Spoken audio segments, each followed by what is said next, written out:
Hey guys, Dan here. This reaction goes as a request from SCP-3887B. This is Roanoke Gaming's Grabbers, Allen Aquatic Lifeform, and Ethanol Weakness Explored. Why it pays to drink ethanol. Oh my god. And without any further ado, let's go. What would you do if you had something rapidly plopping towards you at roughly 60 miles per hour, which comes out to 96 kilometers per hour? Wow. If you said imbibe ethanol to the point of intoxication in order to make it allergic to you, then you are today's winner of the ADHD Olympics, because I have no clue how you would even put that together. On a small island off the mainland of Ireland, something would touch down in the ocean that would begin first harassing the native whale population before moving on to dry land to attack the small town and begin eating the citizens. However, through the experience of one man named Patty, it would become apparent that the alien was never really ready for what humanity does to their own bodies, despite it literally being a toxin and doctors everywhere saying to stop do that. But then again, you gotta ask yourself, what do those giant nerds know? Anyhow, this creature grew, more would begin popping up as it would attempt to then track those down in order to get a foothold on this new world. In today's episode, we will talk about the monster from the movie Grabbers, its morphology, as well as its glaring weakness, which is just absolutely hilarious. That doesn't mean, however, that it can't just fling you several miles away from where you first stood in front of it. But first, this episode is sponsored by Raycon. Are you ready to blast music utilizing earbuds with comfortable customized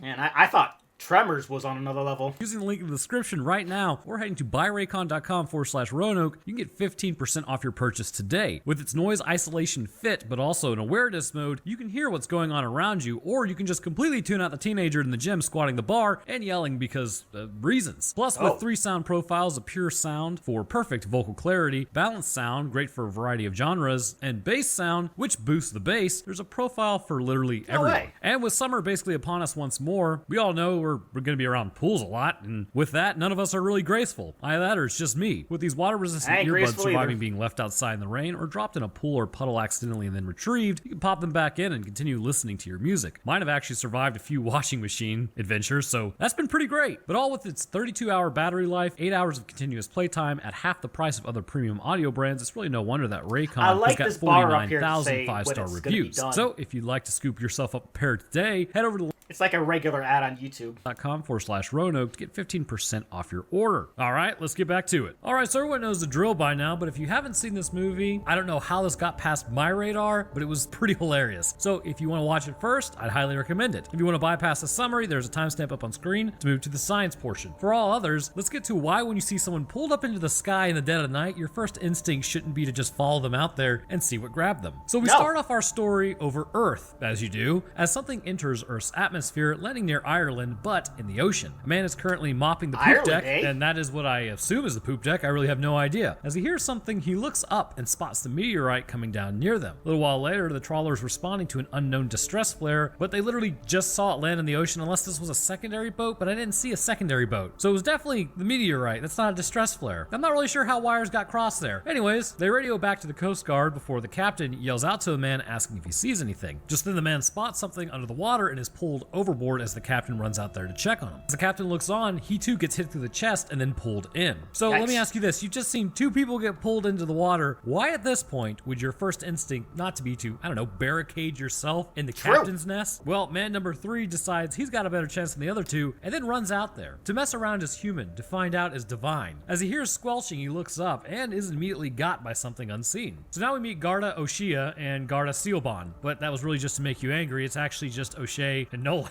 We see O'Shea is feeling a lot like how I was feeling this past Sunday morning after hanging out the in-laws, and Garda Nola, we'll just really call her Lisa, is arriving on the ferry. As O'Shea goes to pick her up, they're off to a good start. Man, I'll tell you, Ireland seems pretty scenic, but as a man and his dog walk down to the coast, things turn bad pretty quickly. Looking out, he spots a pod of whales all washed up on the beach, which, as you might guess, is a bit strange. Heading into headquarters, Lisa meets with what I assume to be the captain. He's going out of town for like 2 weeks, so Lisa's there to help assist O'Shea with policing the island. O'Shea complains about it, but it's clear the captain does not have much faith in him. We now meet our man Patty. As he goes to check his lobster traps, he has something that he's not really sure what it is. Calling over his friend, the guy looks at it and then is immediately sprayed by a liquid, which that's a total bummer. And O'Shea and Lisa talk about how she was stationed in Dublin, and she brings up how it's always the quiet places where the crazy stuff happens. And have you seen the crazies? It's true. Heading out to the beach, the Garda has been called about the pod of whales that have washed up on shore. Dr. Smith is already out there getting samples as he meets Lisa and seems rather interested in her. Lisa asks why they have wounds, to which Smith replies realize it's probably because they all died out at sea for some reason, but it's definitely a mystery, and then they just kind of hit the rocks on their way in to account for the wounds. But the ocean is a harsh mistress, so who knows what's out there? Hopefully not something capable of rapidly plopping. Okay, so there's this part where O'Shea asks Lisa, using his hand, "What's that?" To which she has no idea, and then he just turns it over. He's like, "It's a dead one of those." And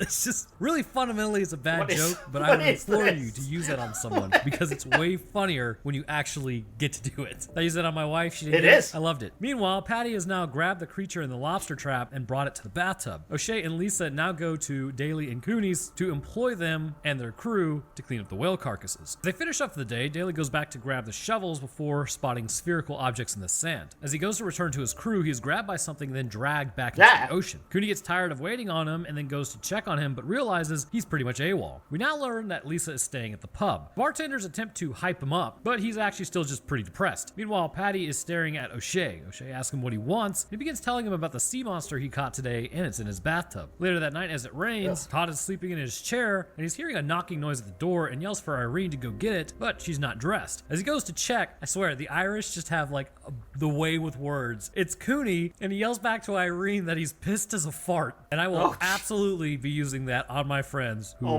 imbibe. He's just sort of like banging into the door. He's being held up by his hands, which I'm not sure how you wouldn't notice the monster tentacles doing that, but eventually drops him as he is clearly checked out of this mortal coil. Todd goes to check on him, but then is dragged upwards into the sky as Irene runs inside and closes the doors. Eventually, though, she hears it coming down the chimney, and as she goes to close the flue, she is pulled up and then taken out. Meanwhile, back at the pub, O'Shea goes to shoot his shot 2022. He asks Lisa to come down and have a drink, to which she declines, saying that he's drunk. Patty now returns home to deal with the sea monster and finds it escaped and left an egg. Looking into the corner of the room, he spots Hermaeus Mora as it shoots its tongue out and tries to bite him before attracting it quickly. And then attacks Patty, but he's able to stomp it out. The next morning, the bartender tells Lisa about O'Shea and talks about how he's a widower and how a storm is due in. She then tries to get her to change rooms, for the bigger bed and whatnot, as Lisa then heads into work. She had brought O'Shea to the station to sleep it off as she couldn't actually end up finding his house. She then gets a call from Dr. Smith and Patty for his findings. Patty calls them grabbers as, they just kind of grab you. Everyone says hi to Lisa for some reason, and she asks about the grabber. They aren't sure if the thing is dead or not until Patty whacks it. I guess you could call that a patty whack. Pulling out its tongue and then spits out like a frog and then sucks the blood out of an animal that it comes across. But that's what they surmise what the tongue looks like. It appears the creature can live solely off water and blood, making it incredibly adapted to Earth's biosphere. Dr. Smith also surmises at this point that it's a she, as he also found that the creature was pregnant. As O'Shea and Lisa then drive around, he spots Cooney's car down in the beach, which, as you might imagine, is a little strange, especially since they're really not supposed to be down there. They go and check out Todd's house as they spot all the lights are on and the roof has been messed up. Lisa climbs up a ladder to figure out what happened and spots some tattered clothing. She recognizes the smell of the creature and then begins pulling on the clothes as it's stuck on something. Eventually, O'Shea gets a headbutt from Todd. The doctor says that he must have been mauled by some sort of animal, maybe like a tiger, as Patty shows up to talk about the creature as it destroyed his bathtub. Lisa is confused, though, as the creature needs water to survive, and Patty mentions how it rained that night, and when it rains, there is no dry land. With a storm coming in that night, that potentially means that this creature could ransack the entire island. They figure out it must be in Black Rock Caves, so when the tide is out, they go to check on it. O'Shea and Lisa enter the cave looking for the thing as they get all the way to the back before finding a fisherman's jacket from the lost boat earlier. Meanwhile, Patty has located more of the eggs in the sand. As he goes to remove the sand, he then realizes these things are basically on the verge of hatching. O'Shea now calls out to the fisherman before turning around and spotting the thing is literally right there with them. Lisa and O'Shea hightail it out of there before O'Shea turns and says it can't get through, it's too big. And of course it shoots its tongue out at him, which inspires all three of them to take off. Remember, never turn around and look at the thing that you're running from assuming it can't get you, because that's exactly no, just run as fast as you can. O'Shea calls the Coast Guard, which apparently they know of him unfavorably, and say the Coast Guard boats have been called back due to the storm that's headed their way. Lisa and O'Shea now head to the lab to burn the creature with gas and fire. Dr. Smith attempts to tell them to stop, but they don't listen. As they light it up, it activates the fire suppression system, which, you guessed it, gets everything wet. They approach it with a chair, a pocket knife, and a rolled up magazine, and then Patty just straight notes up out of there. Shockingly, the creature goes for the man with the magazine and begins attacking him after squirting him. Now it becomes an attempt to get this thing off of his face. As it begins biting into his face and drinking his blood, they're able to pull it off as it spits out his blood, and they all go and try to stomp the thing out. But these things are actually extremely durable, and the dead space levels of stomping have to continue. As I talk about how Patty survived if it took two people to get that thing off of O'Shea, they ask how he even survived. Dr. Dr. Smith suggests it didn't like his blood very much, so what did he have that day previous? A banana, some chips, and literally Viking levels of ethanol. They now devise a plan. As long as everyone is hammered, they can survive until tomorrow morning when the Coast Guard shows up. So they need to have a lock-in at the pub. They inform the bartender of what is happening, and by the way, his name is Brian, and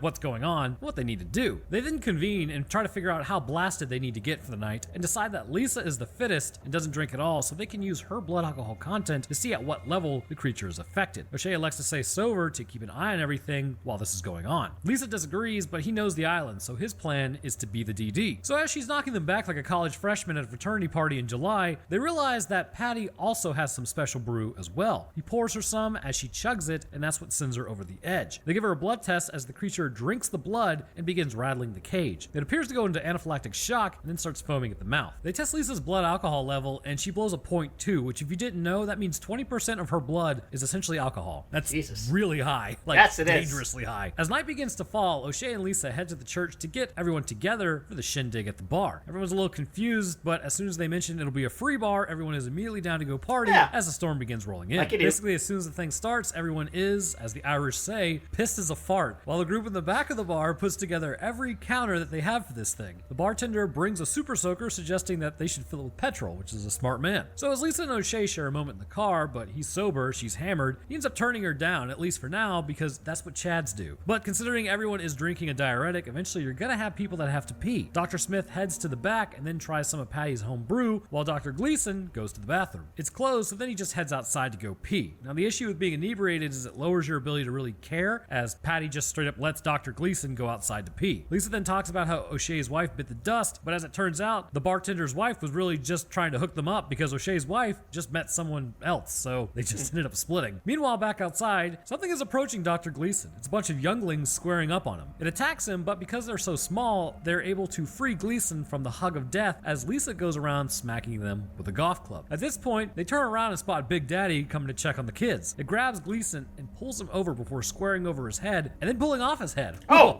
technically if that happens quick enough, you would still be somewhat conscious, though in complete shock, I imagine. That's gotta be a nightmare. O'Shea and Lisa then run to the police cruiser, which does the car and the horror movie thing and won't start. Lisa attempts to arrest the creature as they turn on the police sirens and lights, which distracts the creature as it absolutely shreks the car later. We think at this absolutely ridiculous moment considering they are all in the same room, which made me laugh. Brian starts just running in screaming for the lighter, but Smith is absolutely schlackered. Eventually he is able to crawl over and light the candle for the super soaker in this like creation of Adam scene as Brian then goes out to fight the creature. Of course, upon getting out there, he nopes out and runs back inside. Drunk planning. There ain't nothing like it. They now realize that they're out of beer unless someone goes outside and changes the keg, which at this point O'Shea realizes that they need to move the party upstairs as just a precaution. As people attempt to go home, this causes Patty to tell Brian to chill or he'll give himself a angina. Lisa spills the beans that everything is under control and nobody is trying to take them out, which then kind of alerts everybody, but Smith yells that they need more ethanol and then goes outside to get a picture of the creature. Drunkenly stumbling along, he does eventually come face to Squid Mouth with it and gets several pictures. As O'Shea yells for him to come back inside, Smith continues to stand there as he uses a tentacle on his head, realizing he's completely unappetizing. Smith starts talking about how it's just an animal and then gets flicked off into the distance. I mean, I don't even know how far that was, maybe like half a mile, but he's completely hammered, so who knows? Maybe he survived just going completely limp. Heading back inside, everyone just saw that thing outside the window, and the children begin breaking into the bar. O'Shea barricades the door and attempts to just wait it out. O'Shea tells everyone that as long as you're inebriated, you are safe from the aliens. But as they wait there, they realize the Big Daddy creature has a sheep that it's basically flinging against the door. It's a mating ritual, as the male has followed the scent of the female juices sprayed on O'Shea earlier, which is exactly why it went after Todd after getting sprayed in the face as well. Which means now this thing is trying to mount O'Shea somehow, and in its frustrations will likely end up ripping him limb from limb. That's a terrible way to go. As Brian checks his alcohol levels, they are already beginning to sober up, and good lord, like that's a crazy quick sobering process. Patty suggests throwing a concussive force detonator, which Brian then asks, does he have it on him? But apparently, like, Patty answers that he doesn't have it, like, on him. And I think somebody needs to go check Patty's house to see what he's doing over there. O'Shea comes up with an idea. They need to dry the creature out to get it to stop. They will use the grabber to grab the grabber and lift it into the air and let the sun dry it out in the morning. Lisa volunteers to go there and get Brian's truck. Lisa now descends into the grabber young area before nailing one to the bar top and then kicking another into the jukebox. O'Shea and the rest of the group make a decoy of himself as Lisa goes and grabs the keys, lighter, and Patty's brew as tentacles then start entering the kitchen. Walking through, she gets grabbed, which causes her to accidentally light the bar on fire, but she's able to free herself from the creatures as everyone realizes that the fire is spreading. O'Shea now escapes out the window as Lisa pulls up with the truck. He jumps in before the creature can grab him, and now we get like the rapid plopping as this thing Beyblades its way after the truck. God damn. Literally, that was the subtitle. It was ridiculous. But getting to Daly's dig site, they can't figure out how to get the crane going as O'Shea makes a run for it with the creature giving chase. He jumps onto a central platform but is stuck there as the creature squares up. He takes aim with the flare gun, pointing it at the barrel of gas as the creature shoots out its tongue and then pulls him to the ground, injuring his, I believe, femur. The creature then begins descending as Lisa shows up with a bulldozer and knocks it into the pit, pinning it with its weight. As Lisa goes to climb out, the creature grabs O'Shea as she hands him Patty's brew, and it turns out that Gleason's plan was actually right all along. He pours Patty's brew down the throat of the creature as O'Shea is then thrown upwards. Lisa then grabs the flare and fires it into the gas canisters, blowing up the creature. As day breaks, the bar is saved. Brian and Patty go in for another drink as Lisa and O'Shea walk back to town. O'Shea throws his flask away as O'Shea then tells Lisa that he wants her to stay, which she then agrees to do. As they keep limping along home, O'Shea suggests that they need to go pick up Gleason's dog as well, since he's basically just ahead now. And as we sweep over the sea, oh yeah, the eggs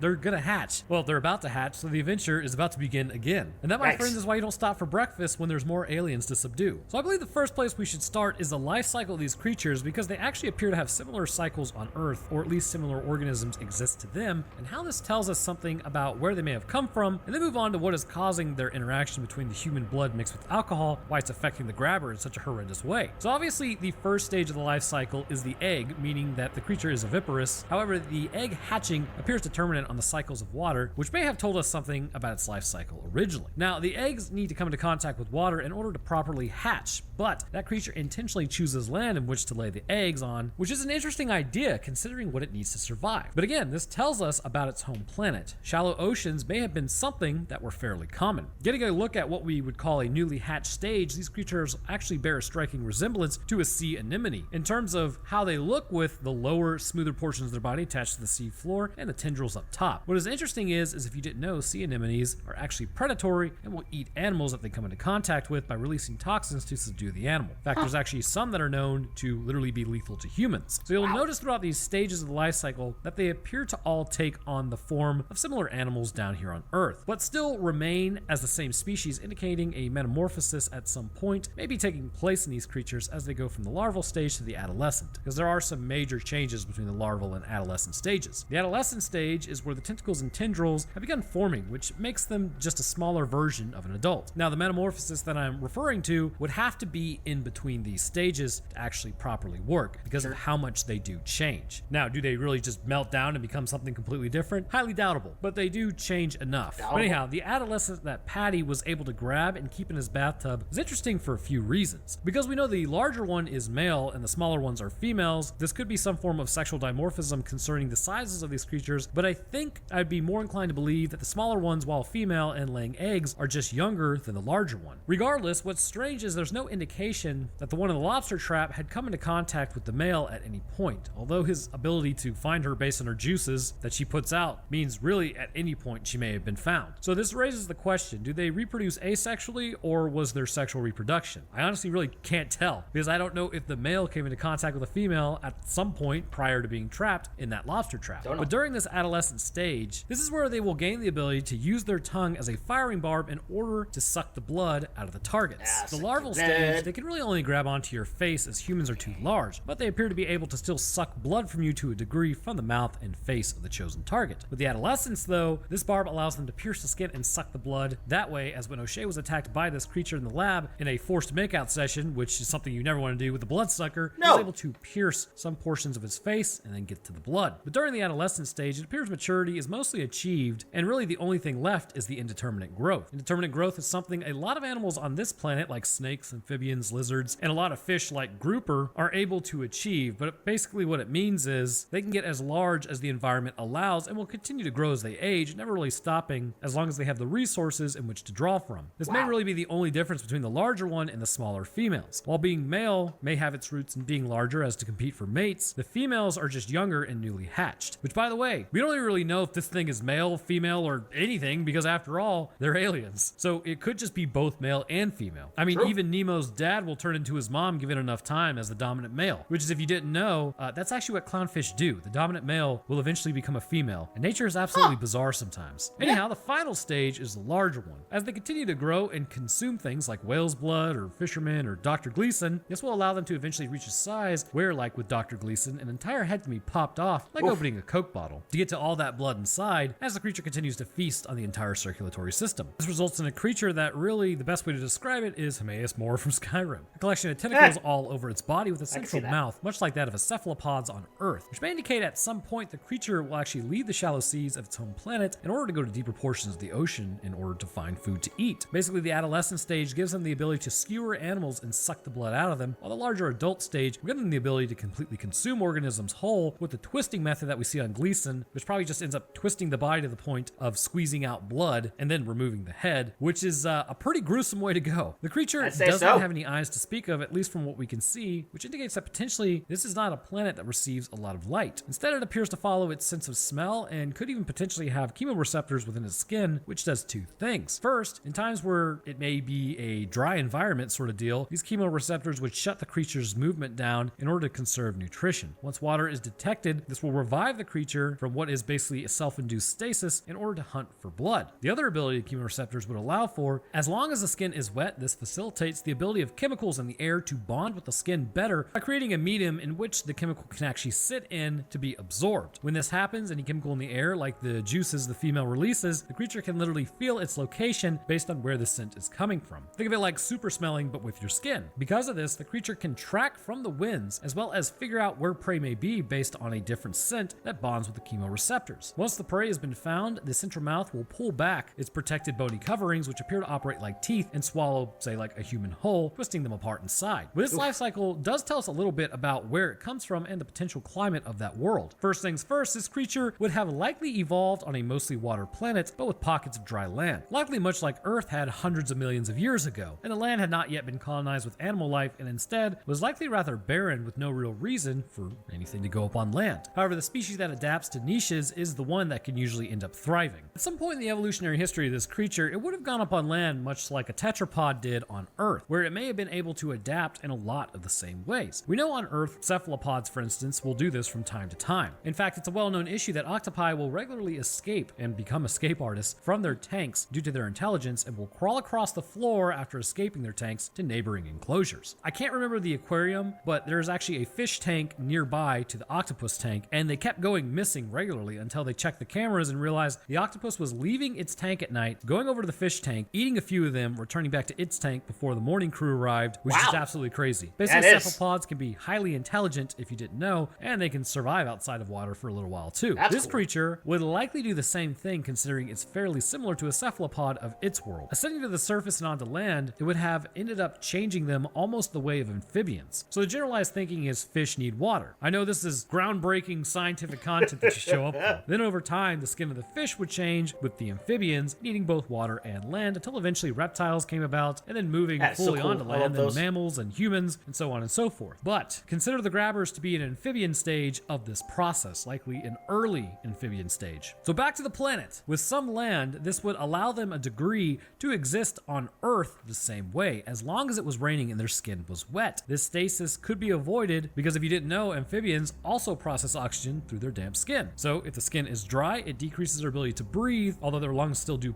actually play a role in breathing, but dry skin can lead to the destruction of the amphibian. And considering what a grabber is doing on land, it has a metabolism, so it must still breathe a similar oxygen content that Earth has. But because of this means that there may also be, or must also be, weather patterns that are fairly consistent, which allows the creature to move up on dry land. Because obviously, dry land that is not colonized with life would keep creatures that were young safe from other animals that may be able to eat them. Within the oceans, this is pretty much a huge problem, which, if this water planet had very little land, or is believed to be so, this would mean it's possible that storm systems exist almost constantly at certain points in the year, as there would not be much land to slow it down or rain itself out. The planet would likely have a vast shallow sea in a lot of ways that early Earth did, and even actually later Earth, with tiny islands really being all you could find. These seas would provide the perfect place for the larval stage to hunt, as they would likely be protected from the larger predators in deeper waters. After exiting the safety of the dry land by being awoken by possibly either seasonal storms or shifts in tide, and growing large enough, their tentacles would eventually form. And then they would move on to the next area of the planet, which was the deep ocean, where they would then contend with larger predators and prey, being no stranger to latching onto whales and lacerating their skin to suck out the blood. Just remember, the ocean is nightmare fuel. But all this is Yes, to it say, is. though, I don't believe this hypothesized planet would be like a tropical paradise. I also believe that it may have a very slow orbital period around the sun, but also a highly elliptical one that may have been its undoing. When the planet was closer to the sun, this would obviously warm up the planet considerably, creating the hypothesized storms as more energy was added to the atmosphere and the planet was heated up. This would be a triggering event of the mating for the grabber species, which then they would go onto dry land, lay the eggs, and return back to the water. However, as the planet swung back out, things would begin to cool. The ocean would turn colder until the top would freeze over, and likely the shallow seas would freeze completely as well. When this happened, any adults in the area or adolescents would go into like a stasis as liquid water turned to ice, which alerted their chemoreceptors. It was basically time to enter hibernation until the water thawed once more, because it's no longer liquid water bathing their skin, but just ice. Now, due to this elliptical orbit, this would cause a very predictable pattern concerning spawning seasons, thawing, storms, and refreezing, likely creating something of a frenzy. But swinging that far out also creates other issues. Asteroid belts are very common in star systems. Luckily, we have Jupiter, which essentially safeguards Earth from most asteroid strikes, but not every planet would be so lucky. Swinging that far out may have put this planet near or even going through an asteroid belt, which ultimately resulted in the planet being struck. Now, it's hard to know if this was a planet-ending event or really just liken it to the one that hit our planet 65 million years ago. But what could be known is that this must have contained enough energy to likely blast a chunk of frozen ocean out into space with the creature still encased in that ice and then drifted through space until finally it hit Earth. You might be asking yourself, how is that possible? Well, did you know that amphibians will regularly freeze and then thaw back out once it's warm again? They're able to do this by increasing the glucose content in their cells to stop damage from destroying the cells. Basically, the cytoplasm won't freeze properly or won't freeze jaggedly if there's a ton of glucose in it. This effectively means that really, I guess you could say it kills them, but the thaw back out is what kind of revives the cells and then returns them to life as more energy is added. The same, I would wager, could be said for the grabbers. Once energy was added, they simply thawed back out and continued doing what they would do, probably unaware that they had drifted through space on a magnesium-fueled ice chunk, which it's magnesium because it burns green, which also, what's interesting is Neptune and Uranus may need to be classified as water worlds, as they may literally be holding a ton of liquid water with just a crust of magnesium over it. So anyways, once landing in the warmer waters, well, relatively warmer waters, after all, it's the Irish Sea, of Earth, they were able to snap back like they would on their regular planet. With their morphology and potential origins covered, the last thing we need to talk about is how they get absolutely destroyed by ethanol. Now, it's clear they have a compatible biology to some degree with Earth life when it comes to drinking blood. They have all the necessary enzymes and mechanisms in place in order to process the blood as nutritional and add that into their own bodies to keep them alive. However, unlike on their planet, it appears ethanol is quite foreign to them, and that's likely because vegetation has not made its way up onto land yet and has not produced sugars in order to fuel its survival or attract animals. On Earth, there is an example of all types of animals drinking besides humans. If I remember correctly, in Africa, there are fruiting trees that will drop the fruit on the ground and animals will wait to eat it until it has started to undergo the process of fermentation. I remember watching a documentary where there were monkeys in a tree and they were eating it, having a great time. Elephants showed up, ate the same fruit. I think a boar did too, and it was clear the animals were just absolutely hammered. What was even funnier is they all woke up the next morning and the monkeys behaved very similarly to humans who were hungover. But because of the fruiting bodies and the regular process of fermentation on this planet, animals needed to develop a way that if they ate fruit past its prime, they needed to be able to survive a possible intoxication event, even though we just use it for fun now. Enter alcohol dehydrogenase, or ADH for short. This enzyme is responsible for helping to metabolize and process ethanol as your liver converts the ethanol to acetaldehyde, which unfortunately can cause cell damage. And then aldehyde dehydrogenase 2 comes in, or ALDH2, which converts the acetaldehyde to acetic acid, or basically vinegar, which is non-toxic. And that's how your body deals with alcohol. Now, everything working together is pretty great in humans because imbibing ethanol and having it broken down means you get to borrow fun from the following day. Doesn't mean you should, but everyone makes their own choices in life, myself included. However, even in our own species, this method can get screwed with. It is known in East Asian countries like China, Japan, and the Koreas that at some point the gene responsible for this enzyme was mutated and rendered essentially defunct. Bear in mind, this is known to happen with all ethnic groups. Really doesn't matter where you're from on this planet to have some of this in the running, but in East Asia, it's highly more prevalent. This causes the person with a defunct gene to not be able to process alcohol as well, which leads to a flushing of the skin, itchiness, rashes, and basically what we would call an allergic reaction, all because the enzyme is missing or altered in some way. This has actually led to East Asian cultures to not really drink that much, but for someone who does, it increases their risk of cancer as the body isn't able to properly process ethanol, as after all, it is a toxin. This is what I believe is happening within this creature. Because the land is likely barren or vegetation that may have sprouted up produces no fruits as there are no animals to take the fruit anywhere, the species never had to develop an enzyme to break down alcohol. Because of this, their body coming into contact with it in any way would inspire a massive allergic response, resulting in shock, foaming in the mouth, and subsequently the shutdown of their body if a high enough ratio of it was able to disrupt the other chemical reactions of life. As humans, we just happen to store alcohol in our bloodstream while it is being broken down, which just so happens to be exactly what the creature wants to drink. So without ADH, their bodies are massively susceptible to the toxic effects of ethanol,